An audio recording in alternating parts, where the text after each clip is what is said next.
Te damos la bienvenida a un nuevo audio de la hora silenciosa de Palabra de Vida, donde líderes alrededor del mundo compartirán con nosotros. El día de hoy escuchamos a... Hola amigos, reciban un saludo desde Puerto Rico. Mi nombre es Albert Santiago para servirles. Servimos acá en la primera iglesia bautista de Sabana Seca en Puerto Rico y ayudamos un poquito al ministerio de Palabra de Vida también junto a mi familia.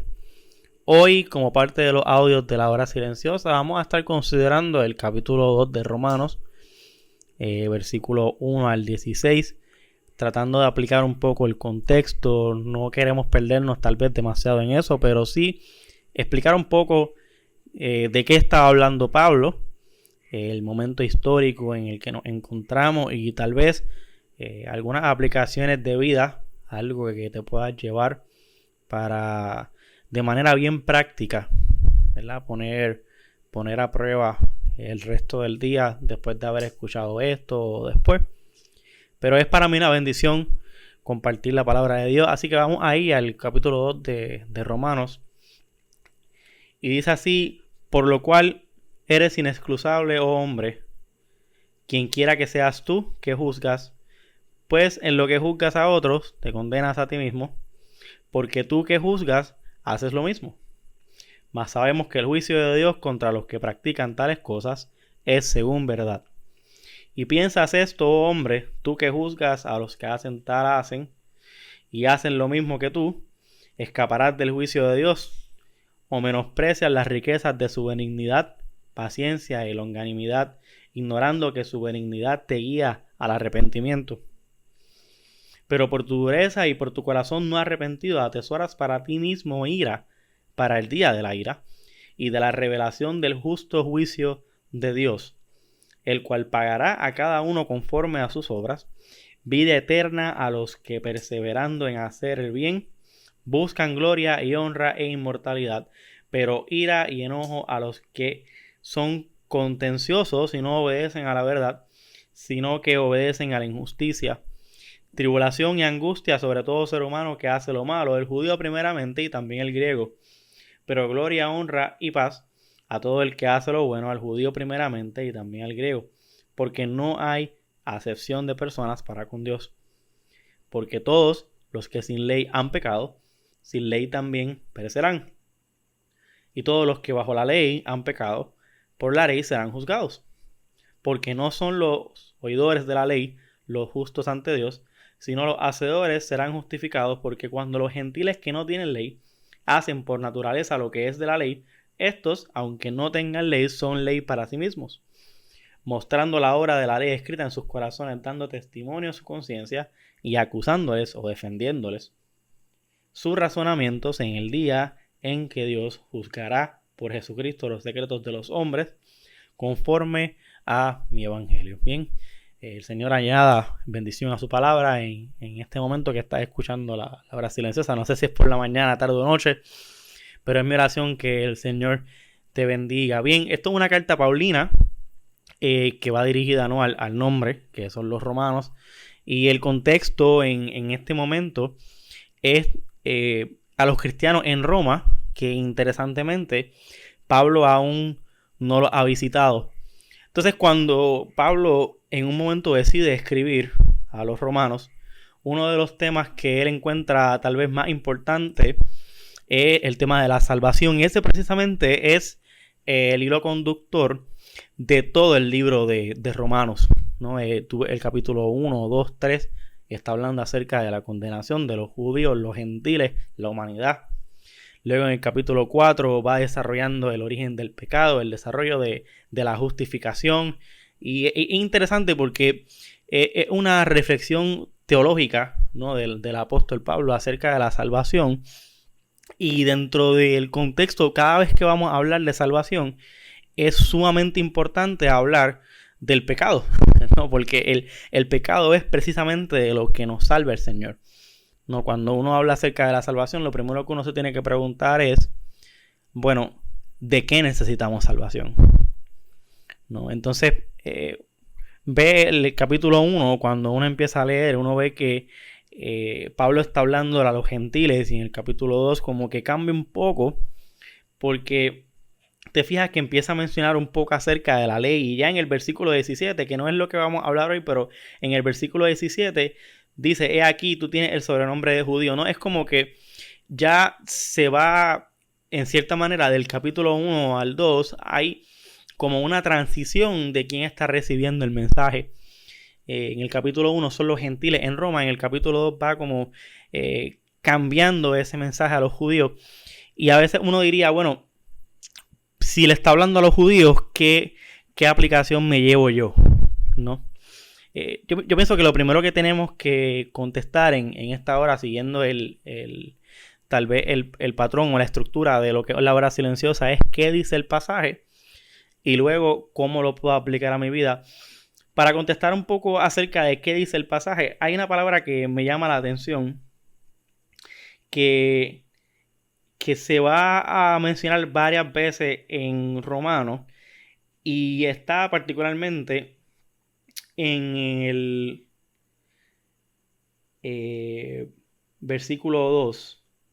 Dice, mas sabemos que el juicio de Dios contra los que practican tales cosas. El hecho de practicar en el griego la palabra es prazo. Entendemos que es el origen etimológico de la palabra praxis en español, que es práctica. El contexto de la palabra lo que explica más bien es un hábito, ¿no? Alguien que tiene un hábito.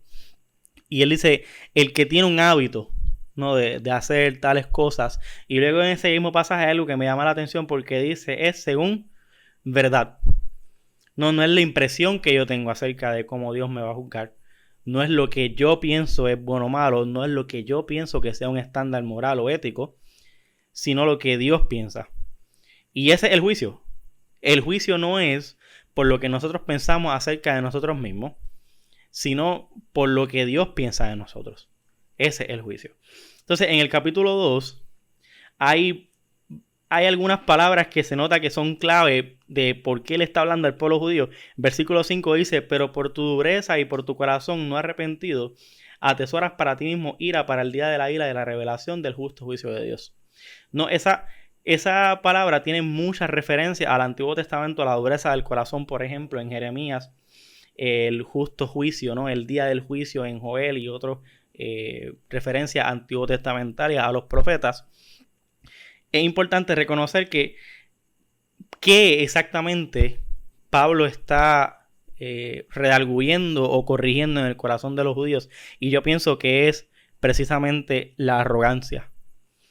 Es la arrogancia de pensar por yo ser el pueblo escogido, o por yo tener la ley, o por yo lo que sea, ¿no? Por Abraham ser de nuestra ascendencia, además. Como que el pueblo judío entendía que tenía algunos puntitos acumulados a su favor y que entonces el Señor, entendiendo que estos puntitos estaban acumulados a favor de ellos, como que el juicio para ellos no iba a ser igual que el juicio para los gentiles. Y eso es algo que Pablo corrige en el capítulo de Romanos y va diciendo, hey, el juicio es para todos.